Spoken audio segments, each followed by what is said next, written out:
मूल्य का विरोधाभास, फैक्ट और वैल्यू डिस्टिंक्शन। डियर स्टूडेंट्स, आज के इस वीडियो में आप सीखेंगे कि मूल्य का विरोधाभास के बारे में वैल्यू डिस्टिंक्शन क्या होता है। प्यारे बच्चों, आपने देखा होगा कि कुछ वस्तुएं जैसे हीरा, सोना, पानी, ये इन वस्तुओं का आवश्यकता के हिसाब से इनका मूल्य निर्धारण नहीं है। जैसे पानी जो है वो मनुष्य के लिए अधिक उपयोगी है बमुकाबले सोना, हीरा, चांदी के, मगर पानी की कीमत यानी उसका क्रय मूल्य जो है वो कम है और हीरा और सोना इसका क्रय मूल्य अधिक है। तो इसी सब के बात को हम कहते हैं मूल्य का विरोधाभास। तो आज की इस वीडियो में आप इसी के बारे में सीखेंगे कि मूल्य विरोधाभास क्या है। अब तक के विश्लेषण से यद्यपि लगभग सभी वस्तुओं का मूल्य निर्धारण किया जा सकता है, लेकिन कुछ वस्तुएं ऐसी होती हैं जैसे हीरा व पानी, जिनकी कीमत निर्धारण के बारे में क्रय भ्रम है। प्रायः ये कहा जाता है कि मनुष्य के लिए जितना उपयोगी पानी है उतना उपयोगी हीरा या सोना नहीं है, लेकिन फिर भी हीरे व सोने की कीमत पानी से बहुत अधिक होती है। इसका मुख्य कारण क्या है? इसका मुख्य कारण यह है कि हीरे या सोने की मांग की तुलना में उनकी पूर्ति बहुत कम है। ये भी एक कारण है कि हीरे या सोने की मांग की तुलना में इनकी पूर्ति बहुत कम होती है, इसलिए इनकी कीमत बहुत अधिक होती है।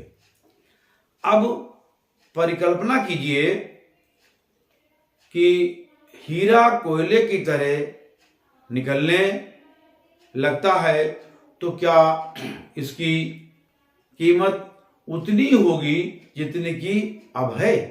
यानी आप इसी पर कल्पना कीजिए कि सोचिए कि अगर इस तरह से कोयला निकलता है, अगर इस तरह से हीरा निकलने लगे तो क्या इसकी कीमत यही रहेगी? यानी जो है जितनी अब है इतनी रहेगी? वास्तव में ऐसी अवस्था में हीरे को खरीदने के लिए शायद क्रेता ही ना मिले, यानी खरीदार ही ना मिले। पानी की उपयोगिता हीरे से अधिक है, लेकिन पानी की पूर्ति इतनी अधिक है कि इसके लिए हीरे जितनी कीमत कोई भी देने को तैयार नहीं है। अतः इससे स्पष्ट होता है कि मांग की दृष्टि से वस्तु की कीमत उसकी सीमांत उपयोगिता से अधिक नहीं हो सकती। इसका अर्थ ये नहीं कि कीमत निर्धारण केवल वस्तु की मांग या इसके सीमांत उपयोगिता या तुच्छ गुण द्वारा होता है। यदि ये कथन सत्य होता तो विभिन्न वस्तुओं के लिए एक ही वस्तु की कीमत अब अलग अलग होती। एक ही वस्तु के लिए कीमत अलग अलग होती, क्योंकि विभिन्न व्यक्तियों के लिए किसी वस्तु विशेष से प्राप्त उपयोगिता पृथक पृथक यानी अलग अलग होती है। परंतु वास्तव में ऐसा नहीं होता है। किसी वस्तु विशेष की कीमत समस्त व्यक्तियों के लिए एक ही होती है। यानी कि जो मार्केट में किसी वस्तु विशेष यानी हीरा, सोना, चांदी या पानी, इनकी सबके लिए जो है वो एक ही कीमत होती है। इसी प्रकार वस्तु की कीमत केवल उससे प्राप्त सीमांत उपयोगिता अथवा उसकी मांग के द्वारा ही निर्धारित होती है। तो जिन वस्तुओं से अधिक तुष्टिगुण प्राप्त होता है उनकी कीमत अधिक होती। अगर ऐसा होता कि जिन वस्तुओं की तुष्टिगुण अधिक प्राप्त हो रहा है तो उनकी कीमत अधिक होनी चाहिए थी, और जिन वस्तुओं से कम तुष्टिगुण प्राप्त होता है उनकी कीमत कम होनी चाहिए थी, और जिन वस्तुओं से कम तुष्टिगुण प्राप्त होता है उनकी कीमत अपेक्षाकृत कम होनी चाहिए थी। उदाहरण के लिए, फॉर एग्जाम्पल,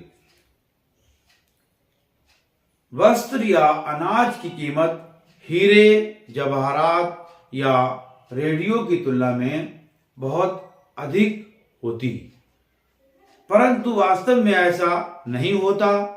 अतः ये स्पष्ट है कि यद्यपि किसी वस्तु की कीमत निर्धारण पर इसकी मांग यानी सीमांत उपयोगिता का बहुत प्रभाव पड़ता है, इसकी जो मांग है सीमांत उपयोगिता का बहुत प्रभाव पड़ता है, तथापि हम ये नहीं कह सकते कि वस्तु की कीमत निर्धारण का एकमात्र आधार इसकी मांग ही है।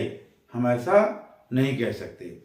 वास्तव में वस्तु की कीमत निर्धारण में मांग और पूर्ति दोनों का ही एक महत्वपूर्ण स्थान है। यानी यहाँ पर जो कीमत निर्धारण में जो मांग और पूर्ति, मांग यानी कि डिमांड